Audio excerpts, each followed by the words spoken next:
কোনদিন কাবাঘরের সামনে গেলে বা কোন আত্মীয় স্বজন গেলে বলবেন, কাবাঘর দেখার সাথে সাথে প্রথম যখন কালো অংশটা চোখে পড়বে, যখন আপনি মসজিদে হেরমের গেট দিয়ে ঢুকবেন, যখন ওই Fahad gate, King Fahad gate আছে, যখন ঢুকবেন অনেক দূর থেকে কালো কালো কাবাঘরের একটু একটু দৃশ্য বেশি উঠবে চোখের সামনে।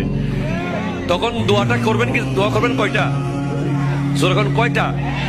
একটা দোয়াই কবুল হবে দেখার সাথে সাথে। কাবা ঘর দেখার সাথে সাথে প্রথম যে দোয়াটা করবেন ওটা কবুল করবেন কে? এখন শিখে নেন, অনেক মানুষ জানেন না হিকমত। আপনি একটা দোয়া করবেন, একটাই শেষ, একটা সুযোগ পাবেন আপনি, কিন্তু আপনি এমন এক দোয়া করবেন যেন যতদিন ওখানে থাকেন প্রত্যেক দোয়া কবুল হয়ে যায়। এই হিকমতি দোয়াটা শিখে নেন। আপনি বলবেন, আল্লাহ আমি 10, 12, 15 যতদিন এখানে থাকবো